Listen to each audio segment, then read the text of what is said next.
नमस्कार दोस्तों, कैसे हैं आप सभी। आशा करते हैं कि आप सभी ज़रूर अच्छे ही होंगे।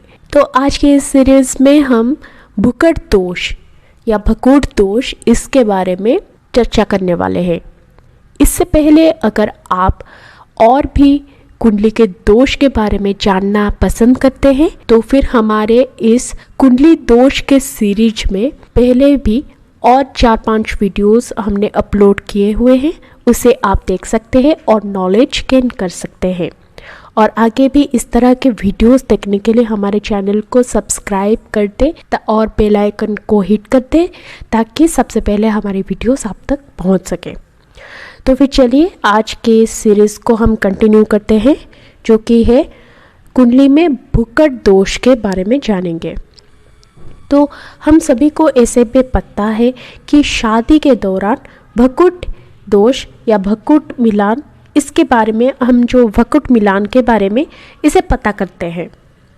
कुंडली मिलान के दौरान ज्योतिषी जिन चीज़ों पर ध्यान केंद्रित करते हैं उनमें से एक है भकुट दोष।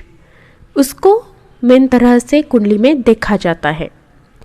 भकुट के अधिकतम 7 अंक है और कुंडली के मिलान के दौरान विचार किया जाने वाला एक महत्वपूर्ण कारक है। जब हम अष्टकूट गुण मिलान करते हैं तो इसके माध्यम से कुंडली मिलान कर वो भकुट बहुत महत्वपूर्ण भूमिका वहाँ पर निभाता है। जैसे कुंडली जो भी ज्योतिषी मिलान करते हैं उसमें भकुट दोष देखते हैं। भकुट की तिथि के ऊपर से 2 और नीचे से 7वीं होती है। 6 और 8 भकुट दोष को मृत्युंजय षष्टक दोष के नाम से भी जाना जाता है। ये तब है जब दूल्हा और दुल्हन के चंद्रमा के संकेत 6 या 8 की स्थिति में होता हो तभी ये दोष बनता है। ये दंपति को मृत्यु या मृत समान स्थिति तक लेने के लिए जाना जाता है। इसलिए भकुट दोष का भंग होना बहुत ही ज़रूरी माना जाता है। जो कोई भी जातक पहले शादी के पूर्व कुंडली मिलान करते हैं तो ज्योतिषी इसे भकुट दोष को देखना अनिवार्य होता ही है। अगर वो नहीं देख रहे हैं तो आप उन्हें बोलिए कि भकुट दोष देखे बिना शादी ना किए। तो फिर इसका निर्माण कैसे हुआ इसे हम जानते हैं। अगर दंपति की कुंडली में चंद्रमा एक दूसरे से 6, 8, 9, 5 या 12, 2 इन राशियों में स्थित होता है तो भकुट या भकुट दोष का निर्माण होता है। यदि मेष राशि से लड़का और कन्या राशि से लड़की लड़के का चंद्रमा लड़की के चंद्रमा से 8वें और लड़की के चंद्रमा लड़के के चंद्रमा से 6ठे होंगे तो इस मामले में 6-8 का संयोजन बनता है। 6 और 8 का भकुट वो कैसे होता है? यह संयोजन जोड़ी के स्वास्थ्य के लिए बहुत ही हानिकारक होगा और इससे ऑपरेशन भी हो सकता है। साथ ही अलग होने की संभावना प्रबल होती है। 9 और 5 का भकुट दोष हुआ तो क्या होता है? इससे संतान संबंधी समस्याएं और संबंधी में कई बड़ी समस्याओं का सामना हो सकता है। जहां एक व्यक्ति का चंद्रमा कन्या है और दूसरा व्यक्ति वृषभ है, वहां पर 9 और 5 का भकुट दोष देखा जाता है। 12 और 2 का भकुट दोष हो तो वित्तीय स्थिति बुरी तरह प्रभावित होती है और शादी में स्वास्थ्य संबंधी जटिलताएं ज़्यादा देखे जाते हैं। जहां पर एक व्यक्ति का चंद्रमा मिथुन है और दूसरा व्यक्ति का वृषभ होता है, वहां पर ये भकुट दोष देखे जाते हैं। यदि कुंडली में भकुट के अलावा हानिकारक पहलू है तो जातक के तलाक, आपसी अलगवा या यहाँ तक कि एक साथी के मृत्यु का कारण भी बन सकता है। इसका नकारात्मक या नेगेटिव प्रभाव कैसा होता है वो जानिए। भकुट दोष वैवाहिक जीवन में कई गंभीर मुद्दों को जन्म दे सकता है। ये समस्याएं स्पष्ट नहीं होंगी, लेकिन धीरे धीरे वैवाहिक जीवन को नष्ट कर देता है। व्यक्ति ऐसे प्रभावों को नोटिस करेगा तो फिर जान पाएगा कि यहाँ पर भकुट दोष या इसका नेगेटिव असर हो चुका है।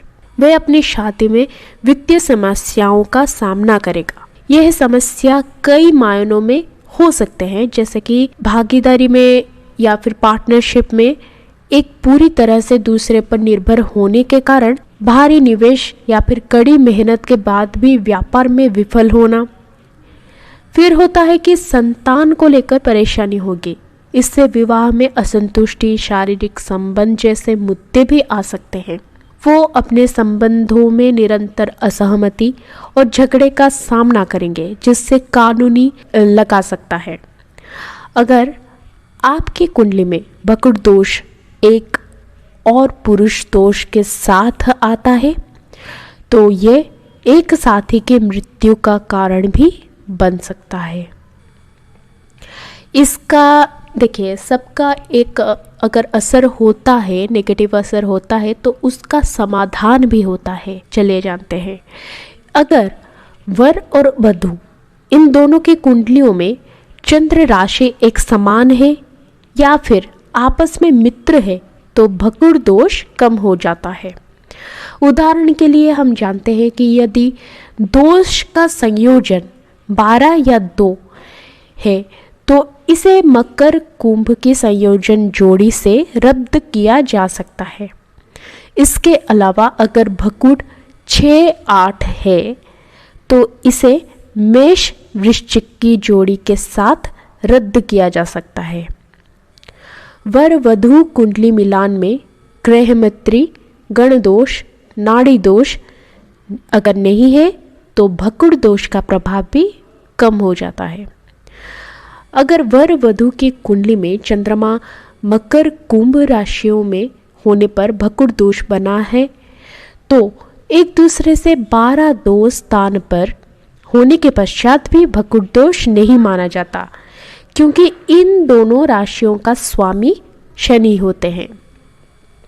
अगर वर और वधू की जन्म कुंडली में चंद्रमा मेष, वृश्चिक और वृषभ, तुला इन राशियों में होने पर षडाष्टक की स्थिति बनाता है तो भी भकुट दोष नहीं माना जाता, क्योंकि मेष वृश्चिक का स्वामी मंगल होते हैं और वृषभ और तुला का स्वामी शुक्र होते हैं।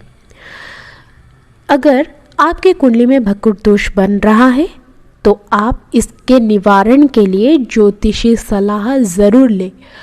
और अगर वो किसी पन्ना धारण करने के लिए बोले या किसी क्रिस्टल को आपको पहनने के लिए या फिर रखने के लिए बोले तो फिर आप उसे ज़रूर फॉलो करिए। आशा करते हैं कि आज के वीडियो आपको पसंद आया हो। आगे भी इस तरह के वीडियोस देखने के लिए हमारे राशि तक चैनल को प्लीज़ सब्सक्राइब कर दें। आपका दिन शुभमय हो।